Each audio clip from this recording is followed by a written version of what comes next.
నమస్కారం. నా పేరు లంకిపల్లి ఢిల్లీ బాబు. నాకు ఎటువంటి రాజకీయ నేపథ్యం లేదు. నేను మామూలు ప్రైవేట్ సంస్థలో ఒక ఎంప్లాయీని.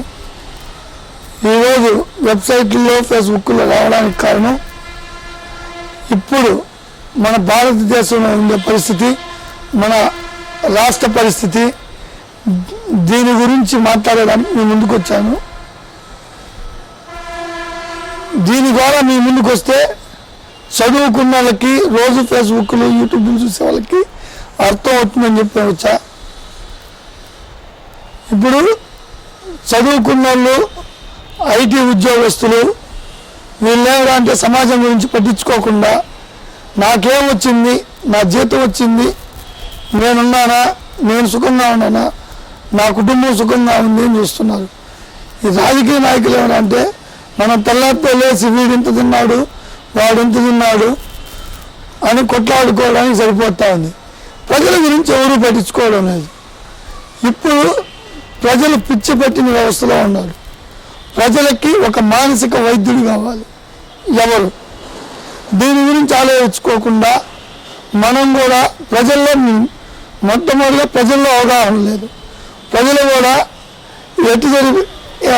ఎట్టు ఆలోచిస్తున్నారంటే, ఈరోజు ఏ నాయకుడైనా మనకు ముందు పోసారా, మనకి ఏదైనా డబ్బు ఇచ్చారా, వారికి జిందాబాద్ కొట్టినామా, పక్క పార్టీ డబ్బు ఇచ్చాడా, వారికి జిందాబాద్ కొట్టామా అనే నిద్రావస్థ స్థితిలో ఉన్నాం. అంటే మనకంటూ ఒక క్రమశిక్షణ లేదు, మనకంటూ ఒక అంకిత భావం లేదు. అంటే పిచ్చబట్టిన వ్యవస్థలాగా పిచ్చిగా వ్యవహరిస్తూ ఉన్నాం. వీటన్నిటికీ కారణం రాజకీయ నాయకులు ప్రజల గురించి పట్టించుకోవడం మానేశారు. ప్రజలేమో రాజకీయ నాయకులను కూడా పట్టించుకోవడం మానేశారు. ప్రజలేమో ఎంతసేపు మనకు డబ్బులు కావాలి, ప్రజలకు అందరికీ డబ్బులు కావాలంటే ఏం చేయాలి, పాలన గాలి రేపాలంటే ఏం చేయాలి, వీటి గురించి ఆలోచించుకోకుండా ప్రతిరోజు సమైక్యాంధ్ర అని కొన్ని రోజులు, తెలంగాణ అని కొన్ని రోజులు, ఇది అది అని రాజకీయ నాయకులేమో కాలం నిలబుచ్చుతున్నారు. ప్రజలేమో వీడికి వచ్చే ఈ వ్యవస్థలో చూస్తూ ఉన్నారు. ప్రధానంగా యువత పూర్తిగా ఒక జనరేషన్ గ్యాప్లో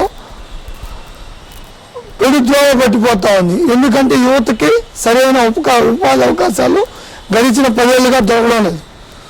వాళ్ళేమో చదువుకున్న మూర్ఖులు, చదువుకున్నారు, వాళ్ళకు ఉద్యోగాలు లేవు, వాళ్ళు విలాసవంతమైన జీవితానికి అలవాటు పడ్డారు. వాళ్ళకు సాయంకాలం అయితే ఏ బార్కో పబ్బుకో పోవాలి, తాగాలా, తినాలా, దానికి డబ్బులు లేవు, వాళ్ళకి సరైన ఉపాధి అవకాశాలు లేవు. ఏం చేయాలి? చైన్ స్నాచింగ్ చేయడం, దొంగ లాటరీలు వ్యాపారాలు చేయడం, సైబర్ క్రైమ్స్ చేయడం, ఏటీఎంలు చోరీలు చేయడం, వీటికి ఇవి ఈ గడిచిన 10 ఏళ్ళలో చాలా ఎక్కువైపోయింది. వీటికన్నిటికీ ప్రధాన కారణం పాలనా యంత్రాంగం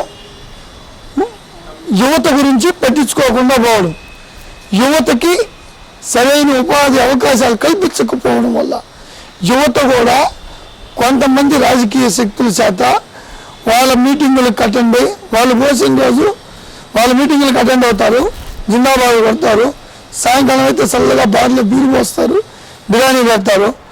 అంటే 3 రోజులు చేస్తారు, 4వ రోజు వీడికి బీరు కావాలి, బిర్యానీ కావాలి. ఏం చేయాలంటే దొంగతనాలు చేయను, లేదా ఇంట్లో సొమ్మెత్తుకొని పోవడము. ఈ విధంగా యువత తయారైపోయినారు. ఇంకా ఐటీ ఉద్యోగులకు వస్తే, ఐటీ ఉద్యోగులకేమో హైదరాబాద్లో బాగా ఏర్పాటు చేసినారు. ఆడ కొన్ని వేల మంది ఉద్యోగస్తులు ఉన్నారు. వాళ్ళు సమాజం గురించి పట్టించుకోవడం లేదు. వాళ్ళకేమరా అంటే వీకెండ్స్, శని ఆది తాగామా, తిన్నామా, పడుకున్నామా, క్లబ్లో ప్యాకాట ఆడినామా. అంటే ఐటీ ఉద్యోగస్తులు కూడా వాళ్ళకి లక్షల్లో జీతాలు ఉంటాయి. కనీసం సమాజం కోసం కొంచెమైనా ఖర్చు పెడతామని ధోరణి లేదు. వీళ్ళకంతా ఎక్కడి నుంచి వచ్చాయి ఈ ఉద్యోగాలంతా? ఎవరు కల్పించారు అంటే ప్రజలు పన్నులు కట్టి ఆ పన్నులతో అభివృద్ధి చేస్తే, ఐటీ మీద పెట్టుబడులు పెడితే ఐటీలో మీరు ఉద్యోగాలు చేసుకున్నారు. అదే ప్రజలు ఈరోజు అవస్థలో ఉంటే